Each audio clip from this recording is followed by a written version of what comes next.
Electricity is a great servant but a bad master.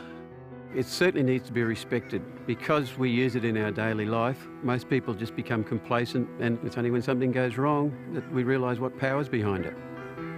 Generally in the electrical industry, the main thing that causes injuries is contact with live parts. And then, of course, apart from the electrical injuries... Just simple things like you may trip over something or falling off a ladder or cutting yourself with a knife. They may be working in confined spaces, and if there's an electrical incident, they can get wedged in, they can't get out.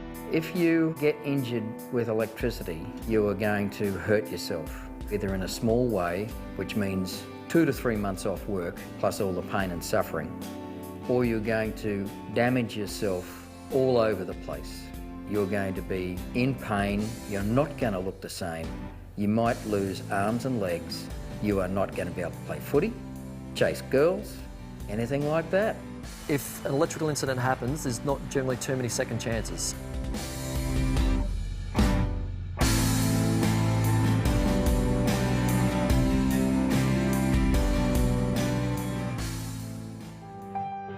Still to this day, people sort of say, what was the best moment in your life? It was the moment that Tim was born. I knew him well.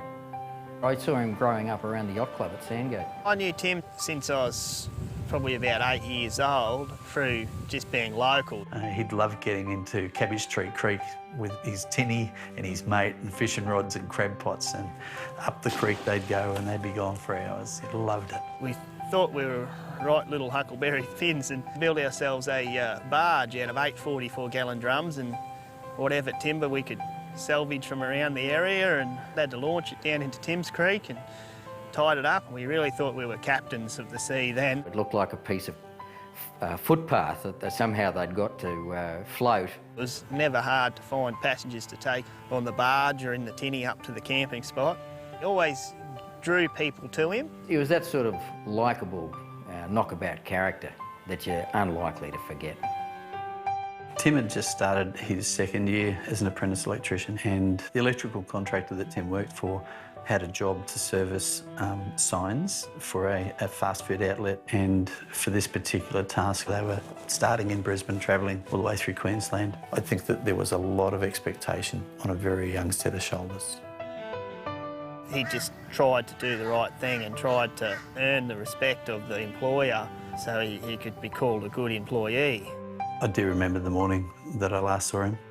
I remember his bag, I remember his jacket, I remember the way he looked, and just remember saying goodbye. And I never realised that was the last time I was going to see him in any way at all that I could recognise my son.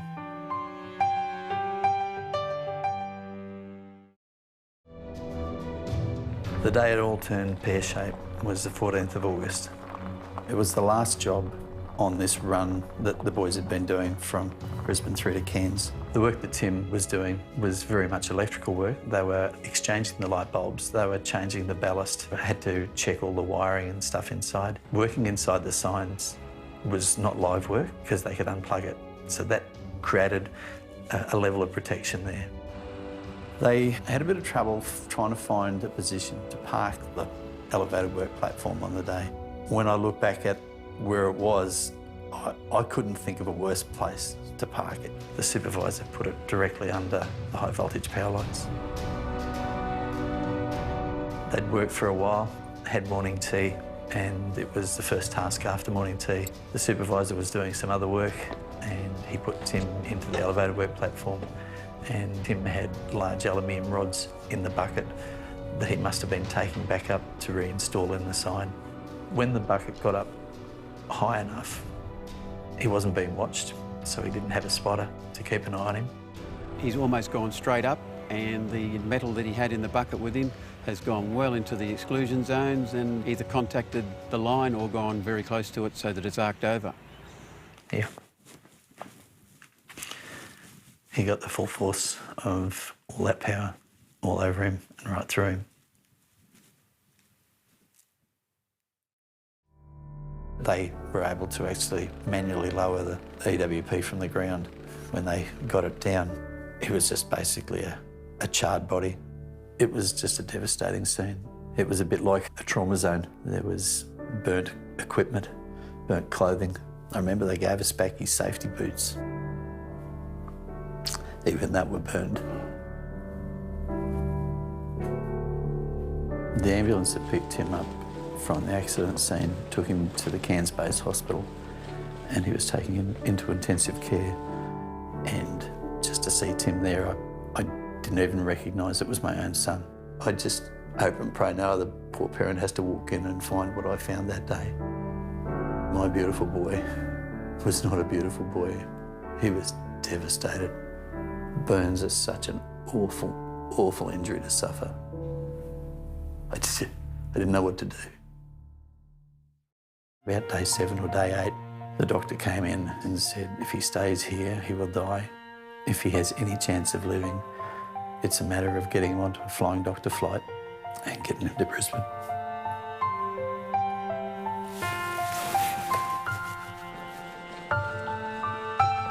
And they put him on a plane. There was nowhere to be able to hug or touch. The only part that wasn't burned was the top of his head. And I remember patting the top of his head, thinking, this is probably the last time I'll see you alive, mate. He was in absolutely atrocious condition. He was close to death. He was burnt over a considerable amount of his body, and he'd had a deep passage of current in a few places as well. So it makes it pretty horrible. Tim never really regained consciousness, what you could call consciousness. Tim underwent a series of major surgeries. So much of my memory of Tim is that month. I was just seeing him burned and devastated. I just can't seem to shake it. I want to remember him when he learned to ride his bike the first time. I want to remember him when he was first riding a motorbike or driving a car. And my memory is not that. My memory is that month. And it is so hard. And it happened in 1999, and I still have it with me. At the time, I just couldn't come to terms with it myself. I was thinking, he'll be right, he'll come home. And when you get a phone call at midnight, it's never a good thing. And we answered it, and they just said, just come now, just come. We sprinted to the hospital and pulled up out the front and jumped out and ran up to the emergency ward. And he was my beautiful boy. My 17-year-old son, my firstborn, the pride of my life. I couldn't comprehend it. At the time of Tim's death, he was 17 and 4 months old. Didn't get to 18. We'll never get to 18.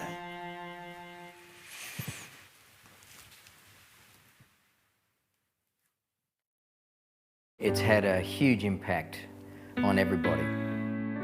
it really shook me up quite drastically at the time. I dropped what I was doing for 12 months afterwards and went fishing and crabbing. There was a lot of impact on me personally, on our family. For me, I didn't cope well with what had happened around Tim's death. I didn't handle relationships well, and I think a lot of my relationships changed dramatically, and lots of people tried to help, but I think the biggest change was inside of me, and I couldn't deal with things. Tim's death was so easily avoidable. In my opinion, why this occurred is that the risks weren't managed properly. In this case, I believe there was a number of things that went wrong. The bottom line is that the vehicle should have been parked and positioned in such a way as that they couldn't come within those exclusion zones. Or if there was no way that they could do that safely, that they should have stopped the job and negotiated how to do it better, or got in contact with the boss. He was under the age of 18. He shouldn't have been operating it. And if he was going to operate it, he should have been under really close supervision. The safety observer / supervisor was on the ground doing some other work and wasn't actually looking at the time. If you need a safety observer, that's a full-time job. The bucket that Tim was standing in wasn't even insulated. So Uninsulated EWP, not wearing enough protective clothing to stop from the flash burns, not having supervision. They are some really basic things. And then dealing with a young person. It's just a fact of life that when people are young, they don't believe anything can ever happen to them. They're bulletproof. You're not. You know, I could walk you outside and show you, 20 or 30 people right now who same age, same gender, and they're certainly not bulletproof. You just can't be too careful. If it gets you, you're dead or you're devastated. You're wrecked. With younger people, sometimes when apprentices are fresh out of school, they're not as confident as older apprentices and they won't speak up. They'll just do what they're told. It's really important to speak up because you're messing with your life as well as everyone around you. Make sure all the apprentices know that it's okay to speak up and that you won't sound like an idiot for speaking up if you feel unsafe. Definitely instill into them the importance of communication, confidence. If you get that gut feeling that, hey, this isn't right, or I'm not sure about this, if you're not 100% about doing anything, then best just to ask someone else. I think about everyone else in the workplace and how to be safe for everyone, not just myself. It's all a team effort. It's not just everybody looking after the apprentice. The apprentice has got to look after himself, other apprentices, other team members. It's watching each other's back. We've got the buddy system in place so that way if someone does get hurt, there's another person there. Younger workers, they don't have the life experience. Generally, if you've got an apprentice who lacks experience and maturity, they're going to take shortcuts, going to be less aware of hazards and the risks involved, and more likely prone to get injured. Manage those hazards well before the 17-year-olds have to make a decision that they may not be well equipped for. And that's where supervision definitely plays a big part.